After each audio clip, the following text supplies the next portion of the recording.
What's going on, man? We are back again with another video, man. Before I get into this video, I want to say thank y'all for all the love, especially my community on Twitter, Who Has Hoops. Thank y'all for all the love y'all showed in that last video. That video did numbers, and that video was just fire, man. I love this face cam, and I love that community, so shout out to y'all. But we're about to get into this top 10 point guard list. Previously, we went over the awards and we talked about this MVP, 6th Man of the Year, and Rookie of the Year, and along with the Most Improved Player of the Year. I skipped the Defensive Player of the Year because one, I knew that video wouldn't have done numbers, and two, that's like, I'm not gonna lie, that's a hard one to really choose because it's just the same three people every year. So like, who cares? Who cares? But forget all that. We are at my favorite part of the offseason where we start to rank these NBA players. Today, we're going to start with the NBA point guards, and I am going to name who I think is top 10. Now, in my list, if you didn't play over 41 games, you are not going to be on here. So, like, guys like Dame, and when we go to the small forward list, Kawhi won't be on here. I don't think Paul George won't be on here. Ben Simmons, Anthony Davis, they won't be on here, so don't be surprised. And before I start, I just want to say like, subscribe, and share with your friends. Now, let's get straight into this. Okay, to start off, at number 10, I have LaMelo Ball. Now, at first, he wouldn't have made this list, but I had to make a quick change because I thought it'd be smart to put players that actually played a lot of games. Like, it wouldn't have been smart or entertaining if I would have had Dame on this list. So, took him off, moved everybody up, and put LaMelo on this list. Now, LaMelo is this low for me because I just, watching LaMelo, I hate how he's so passive at times. But this upcoming year, he doesn't have a choice. He has to go out there and hoop. He has to go out there, be on his Chino Hill shit, his Lithuanian, this Australian shit, where he was just scoring at will. That's what he's going to have to do. But last year, he had a pretty decent year, man. 26 and 7. I would like that to jump up to like 23, 24 this year. I don't think it will. But last year, first year All-Star, I was really proud to see him make it. Even though I didn't think he deserved it. And it's a player I'm going to talk about later that deserved it over him. But he still had an amazing year last year. I'm not really high on this Hornets team, so I don't expect them to win. But I expect them to have a bounce-back year. And when I mean bounce-back, I expect the points to go up, the assists to go up, the playmaking to go up. And one thing I want from him is his... I just need him to mature on and off the court. LaMelo is just, it's just that sometimes you obviously see he's not mature at all. Like in this game, he takes bonehead shots. Like you've seen it in the two playing games that they got blown out these last 2 years. He played terrible, forcing a lot of shots, taking a lot of step back threes for no reason. Just played really terrible. And I just want to see maturity in this game. And then once that comes, he's going to be pretty damn near unstoppable, especially on the offensive side, because he can pick you apart in any way. In the fast break, in the half court, he can pick you apart with his playmaking, with his scoring.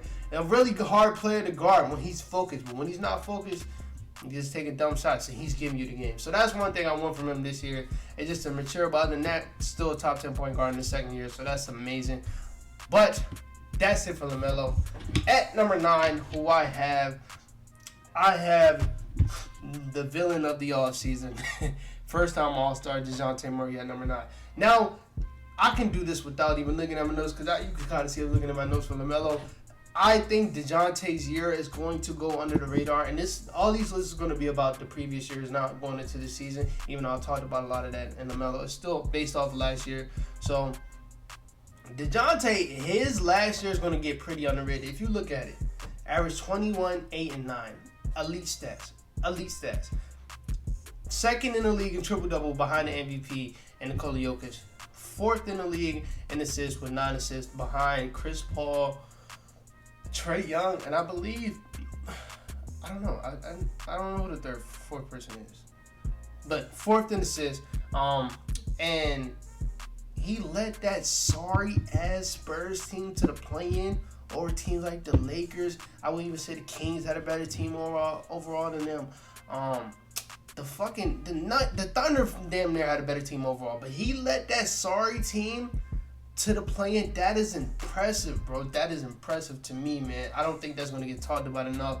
And then going into this year, I expect him to have an even better year than he had last year because a lot of pressure is going to be taken off him. He dealt with a lot of pressure last year with him being basically the only ball handler One of the only guys to be able to create a shot on that team. He dealt with all that, and he led that team to a play-in spot. That means a lot to me. That's why he's so high on this list. So, well, not high, but that's why I have him on this list. And he's gonna play shooting guard this year. If I did a shooting guard list, he would actually be pretty high because I just think he has it, bro. And I'm excited to see him getting to more of his bucket bag this year as far as getting buckets for himself, because Trae Young, he's going to deal with like 65% of the playmaking and the ball handling. So seeing DeJounte going out there and trying to get his buckets, that's one thing I'm really excited to see this year. And I've been seeing a lot in his pro-am games, man. His mid-range game is really cool, really underrated. But yeah, that's number 9. Now, at number 8, we have Chris Paul. Now, Chris Paul has fallen tremendously in my rankings, mostly because of his age. You obviously seen it in the playoffs, especially in that Dallas Mavericks series. And I just think the guys that are above him, they proven this year that they deserve the spot to be above Chris Paul. So he's this low, but Chris Paul is still one of the best playmakers, if not the best playmaker in the league. One of the best clutch scorers in the league, if not the best clutch scorers in the league. So we got to give him his respect. He's shown it in that Pelicans Game 6 game where he dropped, 33 and was damn near perfect. I think he only missed one shot. So we got to give him respect for that game, and we got to give him his respect at all. He's still a top 10 point guard in this league. But these young cats are catching up to him, and this year I wouldn't be surprised if he's not on this list. So that's it for Chris Paul. Now at number 7, we have who I still think is the most underrated player in the league, Jrue Holiday, man. Jrue Holiday, I think he won't ever get his respect. He should have been an all-star over LaMelo and over Chris Middleton, but they decided to give it to LaMelo because popularity. And I don't know why they gave it to Chris Middleton. He played like 20 games in the beginning of the season, and he wasn't good. Like, he didn't start being Chris Middleton until the second half of the season. So I don't know why they gave it to him. But looking at his stats, man, he averaged 18, 4, and 7 while shooting 50% from the field and 41% from the 3. Completely super consistent this year. And he was missing fourth quarter for most of the year for the Bucks, man. It wasn't Chris Middleton. Like I said, he was playing pretty bad. It was Jrue Holiday, and he was simply hooping. And I remember games where Chris Middleton was out and Giannis was out, and Jrue Holiday held him afloat. And that's why I said he should have been an all-star. I don't know if y'all remember that video. I made a video around that time like, yo, Jrue Holiday should still be an all-star, man. He is hooping. And that was around that time when Giannis and Chris Middleton wasn't playing. So at number 7, I still feel like Jrue Holiday is a top 10 point guard. A lot of people are going to have recency bias to see that he played not bad, but he played decent in that Celtics series. But that's really hard to go from a number 3 option to a number 2 option just that quick. It's so hard, especially to make that adjustment in the playoffs. And he still did good in my eyes. The consistency wasn't there, but he still got his points, still got his assists, and he still was the best defender in the world. Like I said, I always feel like Jrue Holiday is the best defender in the world. You can say Giannis, that's cool. But Jrue Holiday, the shit that he does at 6'2", 6'3", guarding the bigs, and making the bigs look completely little to him, I can't put nobody over him. So, yeah, we have the best defender in the world in one player, one of the best playmakers in the world in one player, and one of the most consistent buckets in the world in one player. So, at number 7, that's why I have Jrue Holiday himself. Now, at number 6, I have Kyrie Irving. Now, I looked at Basketball Reference because I was like, yo, I swear Kyrie was a 2. But still counts as a 1 this year, so he is on this list. And with all the baggage that came with Kyrie this year, we still got to acknowledge that he's still one of the best bucket getters in the world, one of the most consistent bucket getters in the world. Dude averaged 27, 4, and 6 while shooting 41% from the 3 and 46% from the field. Just super consistent, man. And in the times that he did play, he was by far an all-star, by far top 10 player. Not top 10 player, top 10 point guard in the league. Whoa, top 10 player is crazy. Top 20 maybe. He was hooping this year. He was definitely hooping. In that 60-point game he had against the Magic, the type of buckets and the difficulty in those buckets that he was getting was fucking crazy. It was crazy, man. Kyrie's still him. The reason why he's low and below some of these players on this list because the playoff performances are starting to stack up. He did have that one good game, but these playing not like Kyrie in the playoffs, they're starting to stack up. So I just had to give him a little bit low on this list. And plus, these guys above him, the seasons that they had, man, I just had to put them above him. So at number 6, we have Kyrie Irving. Now at number 5, we have who I think should have won the Most Improved Player of the Year award, Darius Garland. looking at his stats, of course he went up 5 points, 2 assists, and his percentages went up. But the reason why Darius last year was so phenomenal, not only did he jump into the top 10 as a point guard, but top 5 as a point guard for me. Not counting Damian Lillard, of course. But his impact was just so crazy last year. If you've seen it, he was the engine for this Cavs team. Wherever they went, it was because of him. He became one of the best playmakers / passers in the league. Not that ironic that the Cavs make a damn near playoff leap when he makes his all-star leap. Not that ironic that Jared Allen makes his all-star leap while Darius Garland is making his all-star leap, man. Darius made everybody around him better, man. Evan Mobley had that amazing season because of Darius. Kevin Love, Lauri Markkanen had resurgence of seasons mostly because of Darius and his playmaking. It just... You can see he was a top 10 impact player last year, man, and I don't think that got talked about enough. And that's why I said he's going to be in the running for MVP, because he's super impactful, bro. He's super impactful. And he's one of the reasons why I don't want LeBron. Like, when LeBron signed his extension, I was so hyped because I feel like Darius is a superstar in the making, man, and I don't think LeBron is needed for us, man. I think we have our star. We have our number one option.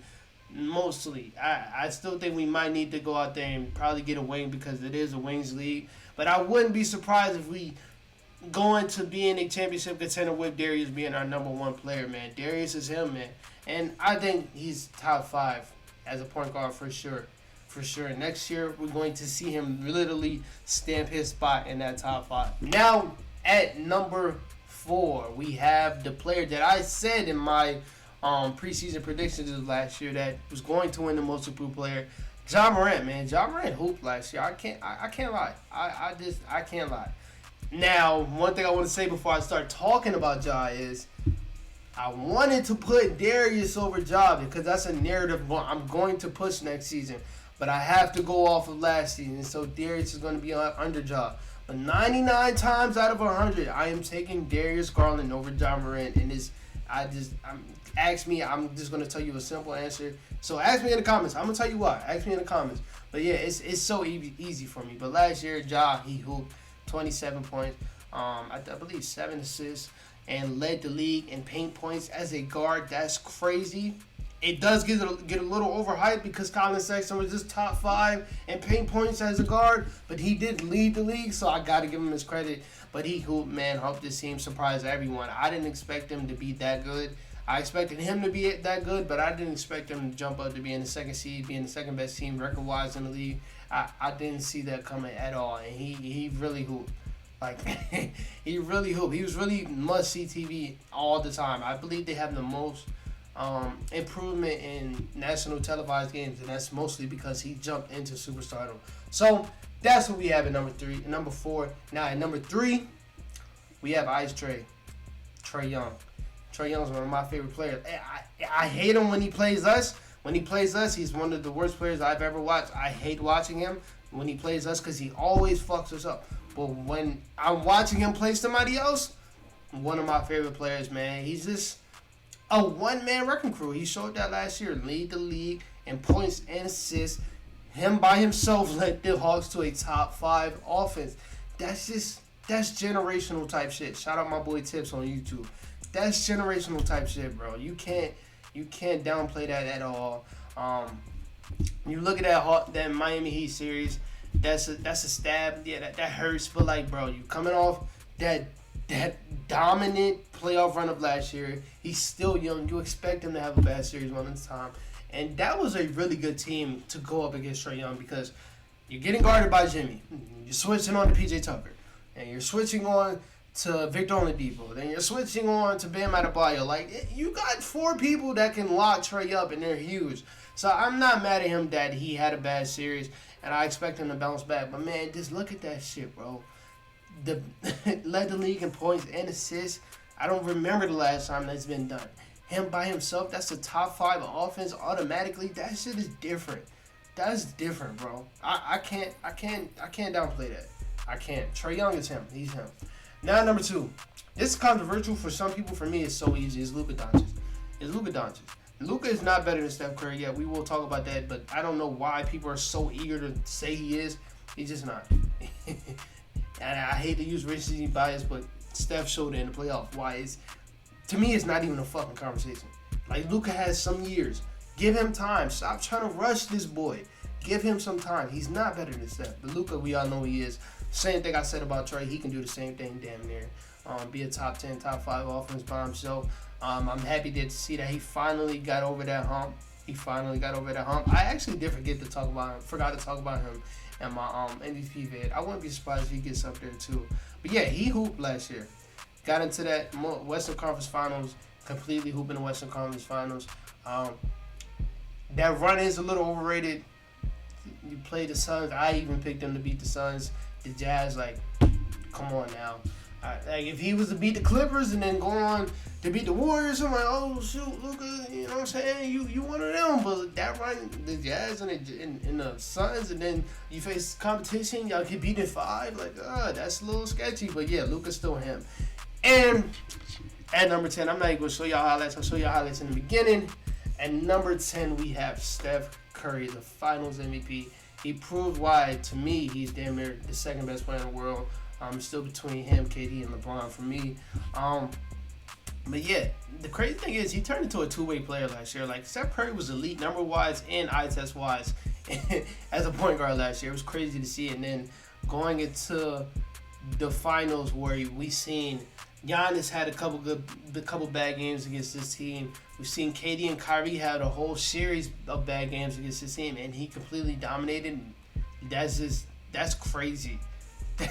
That's crazy. That's why I'm putting him over KD. I'm sorry, I'm putting him over KD, and I'm definitely putting him over LeBron. I don't even know why I tried to lie in the beginning. Steph Curry is the second best player in the world to me after that boy Giannis.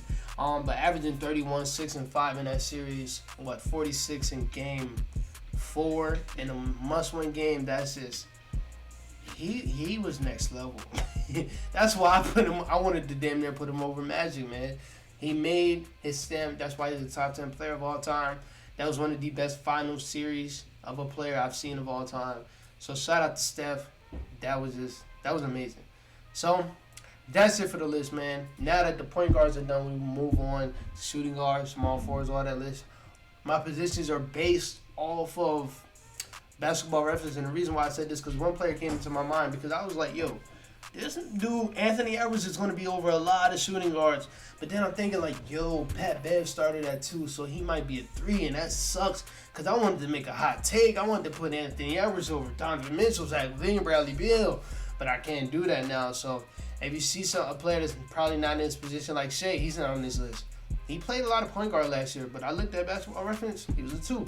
So make sure you pay attention to that right there. But other than that, man, that's it for this list. I will see y'all. If I feel like writing the notes down for today, I'll see y'all tomorrow. Peace out.